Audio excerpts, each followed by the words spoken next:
бүтээгч гэдэг үг хамгийн түрүүнд танд юу бодогдолж байна вэ? Дотоод үйлдвэрлэгч хүмүүсийг баялаг бүтээгч гэж хэлэх байх та. Баялаг бүтээгч гэдэг юм бол ерөнхийдөө яг миний ойлголтоор бол улс нийгэмдээ хэрэгтэй тий өөрийгөө бас хөгжүүлж яваа тий өөрийнхөө амьдралыг авч яваа бас улс нийгэмдээ хэрэг болохоор юм хийж байгаа нэг л баялаг бүтээгч гэж бодсон бол гэж бодож байна. Монголда тэн зориулж янз бүрийн юм хийх үйлдвэрлэдэг хэлэх бах тий. Одоо бол энэ баялаг бүтээгчээр дэмжүүл хамгийн хэрэгтэй гэдэг юм шүү дээ. Бүтээж байгаа тэр ээж байгаа үнжил өөрсдөр ч өөрөө баялаг бүтээгч л байхгүй. Төрийн биш өөрсдийнхөө баялагаар бүтээдэг үндэсний үйлдвэрлэгчдийг л баялаг бүтээгч гэж бодож байна. Хуваараа бизнес эрхэлж одоо улс орныхоо хөгжүүлэхэд хувь дээр оруулж байгаа хувийн хүмүүс болон одоо хувьсат компаниуд би тэгж ойлгож байгаа. Баялаг бүтээгч энэ үг үзэгч танд хамгийн түрүүнд юу бодогдуулж байна вэ? Баялаг бүтээгч гэдэг үгээр эх орондоо үйлдвэрлэл эрхэлж улс орныхоо эдийн засагт үнэтэй хувь нэмэр оруулж яваа үндэсний үйлдвэрлэгч таныг хэлж байна.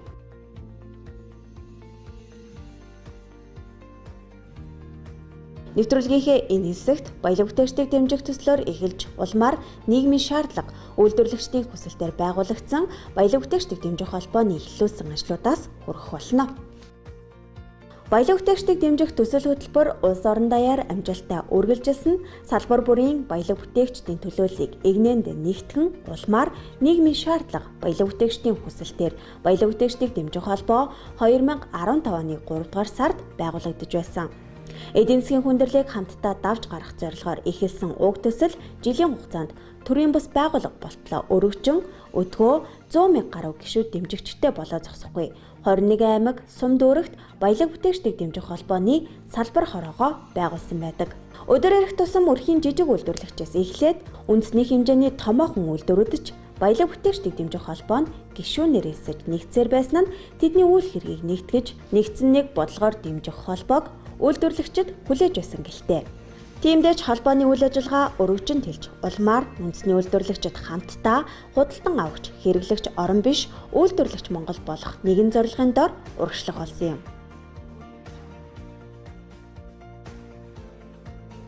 Нэвтрүүлгийнхээ дараагийн хэсэгт баялаг бүтээгчдийг дэмжих ажил улсын хурал, засгийн газрын хэмжээнд хэрхэн яригдаж эхэлснийг хүргэх болно. Хэдхэн жилийн өмнө баялаг бүтээгч гэдэг нэршлиг хэн ч мэддэггүй, хэн ч үнд ач холбогдол өгч байгаагүй. За тэгвэл өнөөдрийн нийгэм баялаг бүтээгчтэй урамшуулах болж ингэрэгдээс эхлүүлээд улсын хурал, засгийн газрын хэмжээнд яригдаж, дэмжигдэж эхэллээ. Өнгөрөх 3 дугаар сард Монголын эдийн засгийн 8 дахь удаагийн чуулган төр хувийн хвшлийн хаврын хилцүүлэг сэдвийн дор зохиогдож, засгийн газар 3 тулгуурт хөгжлийн бодлого, татварын хуулийн шинжилэл зэрэг хөгжлийн бодлого шийдвэр цаашдын хэрэгжүүлэхээр төлөвлөсөн ажлаа танилцуулсан. За тэгвэл 3 тулгуурт хөгжлийн бодлогод баялаг бүтээгчдийг дэмжих багц хуулийн төслийг боловсруулсан талаар Монгол Улсын сайд засгийн газрын хэрэг эрхлэх газрын дарга Зандан Шатар танилцуулж байлаа. За баялаг бүтээгчдэд дэмжих багц хуулийн хүрээнд мэргэжлийн холбоодоор дамжуулж саналыг нь авах, мэргэжлийн холбоотын хууль, нийгмийн хариуцлагын хөтөлбөр одоо саяны татварын хуулиас ихсүүлээд татвар төлөгчд бизнес эрхлэгчтэй чөлөөтэй ажиллах нөхцөлийг нь бүрдүүлнэ. Дарамтгүй, шахалтгүй ажиллах нөхцөлийг нь бүрдүүлнэ. Төрийн дарамт ажиллаа хийж байгаа бизнес эрхлэгчдэр байж болохгүй. Чөлөөтэй ажиллаа хийцгээе. Одоо гай болохгүй тус болохгүй маа гэхэд тус болохгүй гай болохгүй байх зарчмыг төр баримтлах гэсэн энэ зарчмаар төр хувийн хвшлийн зөвлөлт хороо байгуулагдаж ажиллаж байна. Баялаг бүтээгч хувийн хвшлийнхаа дэмжих хуулийн цэцлэг бас санаачлана гэсэн. Энэ хуулийн цэцлийн гол агуулга санаа нь юу? За баялаг бүтээгчдийг дэмжих багц хууль гэдэг дээр бол 3 асуудал явж байгаа. Нэг нь бол мэргэжлийн холбоодоор. Одоо ингээ компаниудаа төр хувийн хвшлээр олон нийтэд төр сонсохгүй сонсож байгаа. Сонсохоор өөр ингээ санал бодлууд хоорондоо зөрчилдөөнтэй татварын хууль дээр хэлцүүлэх өөр хоорондоо зөрчилтэй ингээ саналууд нөгөө арай эмх замбраагүй гэдэг юм уу боловсрогдоог ингээ саналууд гарч ирээд тэгээ алийг авах хаяхан тодорхой болоод тэгээ эргээд төр сонссон ч гэсэн хариу өгөхгүй нэгц асуудал үүсдэг. Мэргэжлийн холбоотой хуулиар эдийн засгт бол мэргэжлийн холбоотойгоо төвшөнд уул уурхах нь одоо том төслүүдээ яах юм тийм ээ ноосны салбарыг ноосоо ингэж хөгжүүлээ ноолрын салбарыг ноолрын хоорондоо ярьж ойлголцоод тэр бодлого шийдлүүрээ засагт өгөөд тийм ээ тэр оруулсан санал дүгнэлтийг нь төр шүүн авч хэлцээ, төр хувийн хвшлийн зөвлөлт хороо дээрээс шүүж хэлцээд за энийгээ бол нийгмийн хариуцлагын ингэ шийдэх юм байна, ингэ шийдэх юм. Ингээд шийдэл гаргах нь ийм механизмыг бүрдүүлэх гэж төр хувийн хвшлийн зөвлөлт хороо ажиллаж байгаа юм. За хоёр дахь нь бол нийгмийн хариуцлагын тухай хувийн хвшлийн нийгмийн хариуцлагын тухай хууль, гурав дахь нь бол төр хувийн хвшлийн төслийн тухай хууль. Энэ гурван хуулийг бол бид баялаг хөтөөчдийг дэмжих багцуулж нэрлэж байгаа. Татвар төлөгчдийн мөнгөөр амьдардаг төрийн албаныхны тоо баялаг бүтээгчтэйгээ бараг тэнцүү болж байна гэдэг нь бол эдийн засгийн явж эрүүл бус одоо ийм илэрхийлэл юм аа. Энийг бол бид нар бүгдээрээ мэдж байгаа. Төрийн албан хаагчид 189 мянган 200 мянган хүн баялаг бүтээгч байна. Үндсэндээ тэнцэж байна гэсэн үг байна. Төрийн мөнгө гэж байдгүй, юуны мөнгө гэж байдаг лээ? Татварын мөнгө гэж байдаг. Тэгэхээр 200 мянга түн татвар төлөө тэр мөнгөөр нь 189 мянган хүн төрд ажиллаж байна. Энэ бол эрүүл биш, бүгдээрээ мэдж байгаа. Ядахад 2-1-ийн харьцаатай байж энэ эдийн засаг эрүүлжүүлэх болов гэсэн ийм миний бодол явдаг юм аа. Тэгэхээр бизнес их баялаг бүтээх хүний тоо бас тэр хэмжээгээр хэтрэхгүй байна гэж бас харж байгаа. Энэ бол төр бизнесийг хумж, дарамтлж, боомлж байгаагийн маш том дохио юм байна. Яаралтай иргэдийнхээ бизнес эрх чөлөөг нь тэлж боломж бүхнээрээ дэмжих хэрэгтэй байна. Ийхүү баялаг бүтээгчдийн санал санаачлах нийгмийн шаардлагаар байгуулагдаж байсан баялаг бүтээгчдийг дэмжих холбооны дуу хоолой төртгөрч улсын хурал засгийн газрын хэмжээнд яригдж байгаа нь холбооны ажил хэрхэн амжилттай үргэлжилсээр байгааг харж болох юм. Илүү хэрэгтэй тус дэмжиж болох юм. Тэгээд тэр чинь бол айгүй том ах мэдээлэл шүү дээ. Баялаг бүтээгчтэй холбоотой. Баялаг бүтээгчтэй дэмжих холбоо бомцсон гэж юм байна. За энэ жижиг дунд үйлдвэрлэл эрхлэгчид баялаг бүтээгчдийн үйлдвэрлэж байгаа бараа бүтээгдэхүүнийг Оросын холбооны зах зээл буюу Бородосын зах зээлд нэг хил амг хэрүүл тэмцэлгүүд нууж хаахгүй хүсийг гаргацдаг тийм хууль эрх зүйн зохицуулаад өгдөг гадаад худалдааны яамны эрх зүйн хүмүүс манай яамныхаа хамтарч байгаа энэ ажлыг нэг хийгээд өгөхөөл манайхан ч одоо нэг жоох юм үйлдвэрлэжэл тэнийг давхарлаж өмсөөл хэлгээд гаргах гэж үйлөө үзэх юм байна шүү дээ. Энийг нэг шийдээд өгөх боломж байдаг юм болов. За дараа нь манай жижиг дунд үйлдвэрлэл эрхчид баялаг бүтээгчийн хийсэн бараа бүтээгдэхүүнийг төрийн худалдаа авалтаар дэмжиж ажиллана гэж одоо ингээд бүх одоо засаг төрүүд дандаа ярьж байдаг. За яг энэндээ одоо төрийн худалдаа авалтаар энэ бүтээгдэхүүнүүдийг дэмжиж өгөхгүй байна. Нэвтрүүлгийнхээ дараагийн хэсэгт баялаг бүтээгчдийг дэмжих холбооны бодлого, жижиг дунд үйлдвэрийн тухай хууль эрх зүйн хүрээнд хэрхэн хурц ажиллаж байгааг хүргэх болно. Улсын хурлын хаврын чуулганаар жижиг дунд үйлдвэрийн тухай хуулийн шинжилсэн найруулгын төслийг хэлцгээр төлөвлөж байгаа. Хуулийн төслийг улсын хуралд өргөн барихын өмнө шат чатны хилцүүлгийг өрнүүлж, үйлдвэрлэгчид баялаг бүтээгчдийн дунд зохион байгуулсан байдаг. За өнгөрсөн 10 жилийн хугацаанд хууль эрхснээр бас гарсан үр дүнгууд байгаа. Гэхдээ цаг хугацааны шаардлага бас эдийн засгийн нийгмийн нөлөөлөл шалтгаалаад хурц ажиллах шаардлага гарч ирсэн. За хуулийн дээр нэлээд өөрчлөлтүүд орж байгаа шинжилсэн найруулгын төсөл дээр. За хамгийн эхлээд жижиг дунд үйлдвэр ангиллын асуудал байгаа. Ангиллын асуудлууд бас нэлээд өмнөх хуулиас эхлээд бас өөрчлөгдсөн байгаа. Өмнөх хуулийн дээр бас зарим нэг ангиллуудыг хэд ялгуурсан байсан учраас энэ нь бас ойлгоход төвөгтэй.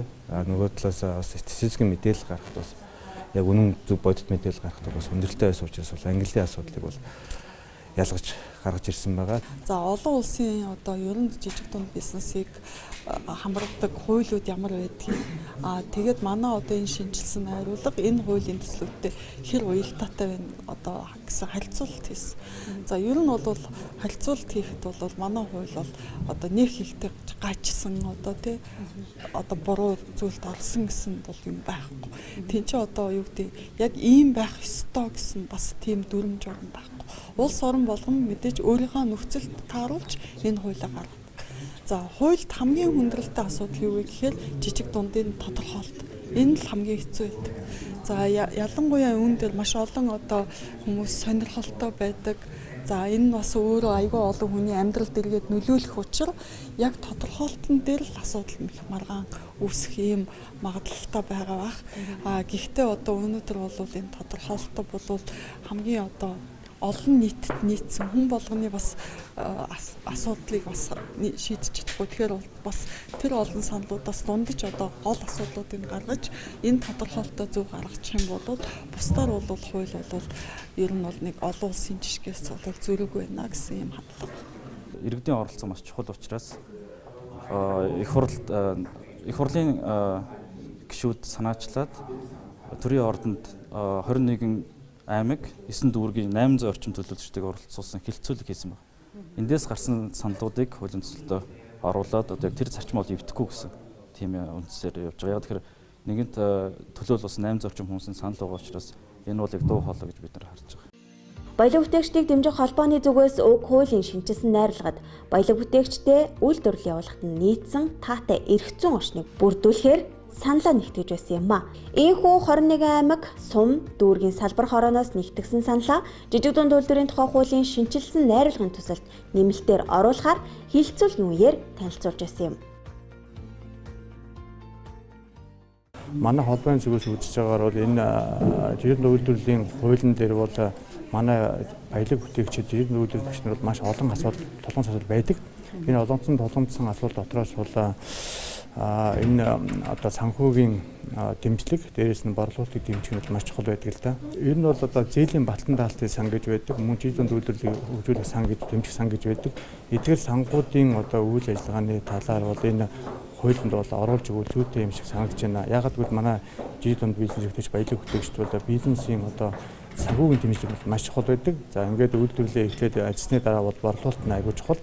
Тэгэхээр энэ хуулийн ач холбогдол нь бол эцсийн дүндээ бол гадаад затварын зах зээл дээр жижиг дунд үйлдвэрлэгчдийн нэр хүнд борлуулалтыг өсгөх нь маш чухал ач холбогдол хууль байх ёстой гэж бодож байгаа. Энэ кадастрыг болохоор нэлээд дэлгэрэнгүй оруулж өгмөр байна. Ялангуяа 9.1-ийн 4 дээр нэмж одоо чөлөөт усын одоо чөлөөт бүс аж үйлдвэрийн парк эднүсээр кадастр хөгжүүл. Ер нь кадастрыг том аж ахуйн нэгжүүд хөгжүүлнэ шүү дээ.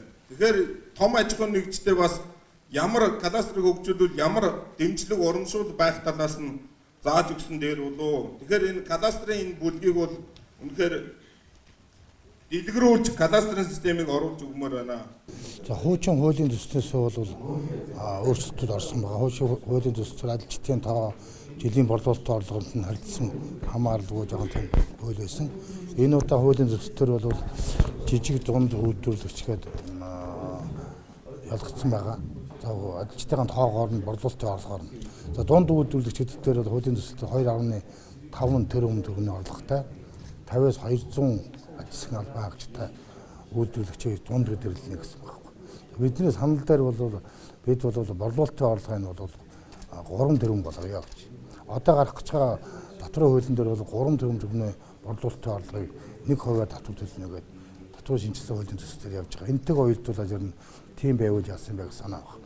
Үндэсний үйлдвэрлэлээ төдийлөн үнэлдэггүй байсан хандлага баялаг бүтээгчдийг дэмжих холбоо байгуулагдсан тэрэл цагаас айжм ажмаар өөрчлөгдөн эерэг хандлагыг бий болгосноор нийгэм даяараа ажиллаж хөдөлмөрлөж үйлдвэрлэж бүтээж байгаа баялаг бүтээгчдээ үнэлдэг, хүндэлдэг, дэмждэг болсон юм а. Үйлдвэрлэгчид маань илүү их хийж бүтэе, улс орныхоо хөгжлийн түүчэнд болъё гэдэг урам зориг, итгэл үнэмшилтэй болсон гэлтэй.